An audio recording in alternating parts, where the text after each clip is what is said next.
Hey gang, Sally here. Hope you're having an amazing and fascinating day. I know I am. Welcome back to my tiny RV kitchen.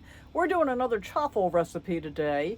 Actually, I did the chaffles yesterday, so we're having leftover chaffles today, and we're turning them into pizza. Let's flip the camera around and show you what we got going on.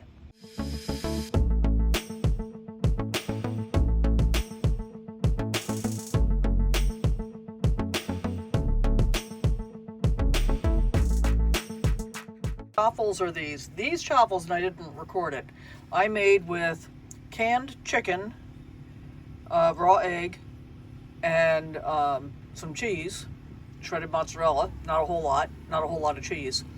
And then I made them up in the waffle maker, and I ate a couple yesterday.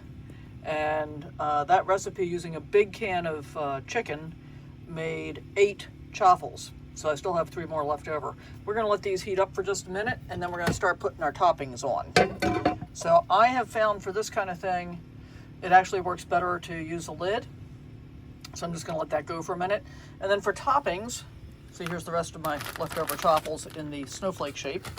We've got pizza sauce, we've got mozzarella cheese, we've got some chopped olives, we've got some chopped turkey, and we've got some sliced tomatoes. I think it should be pretty good. So let's give that just a minute and we'll be back. All right, we've got our pizza sauce on because that required 2 hands in order to not make a mess all over the counter and the stove. We're going to start layering on our other toppings. So there's some turkey meat.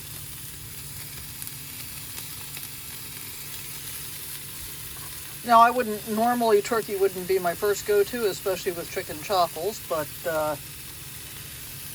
that's what I had. So that's what we're using. I'm going to try and get as much on here as I can. So this is going to be really high protein, guys. The chicken chaffles, yeah, I mean, that's basically all just chicken meat. And, oops, I'm making a little bit of a mess. And we're going to put some olives on.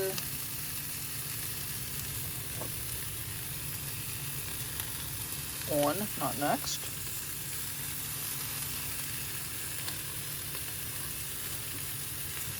And the plain ones with just the cheese, plain chaffles with just the cheese, I really like those a lot. But I want to get the protein level up some, so I did it this way, this time. And that's the beauty, you can do it differently each time. And these chicken chaffles are seasoned with garlic, onion powder. Sliced my tomatoes pretty thin. Don't really need them because we've got tomato sauce, but I needed to use up this tomato. Oregano and red pepper flakes, because I'm liking things spicier the older I get, I've discovered.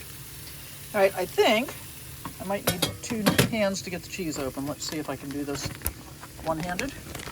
Well, not exactly, but close enough. So I'm going to layer on a fair amount of cheese, especially since there wasn't all that much in the chaffles themselves. And then we're going to stick the lid back on so that things can kind of heat through. Sorry, you're getting to see the cheese bag and not the actual operation. Doesn't that look pretty good, though? So we're going to put the lid on. We're going to let everything heat through, get the cheese melted a little bit. Here's the thing, guys. I calculated that each of the chicken chaffles is probably something on the order of about 75 calories, and it's almost pure protein. And then I've added, lunch meat, which not much there, some more cheese, some stuff like that. So these are probably, I don't know, on the order of 150 calories a piece by the time everything's all on there, I'm guessing, which makes it a 450 calorie meal, which to me is not that much. So yeah, we're going to just give that a minute, and I'll show you what the finished product looks like. And here we go, guys. This is it. I'm pretty happy. It's all warmed through. The cheese isn't completely melted, but I'm fine with that. And I'm not showing you the final presentation because I got to move them onto the cutting board so that I can whack them into pieces of a size that I can eat without making a mess. But as always, thanks for coming along. Let me know what you think of this recipe down below.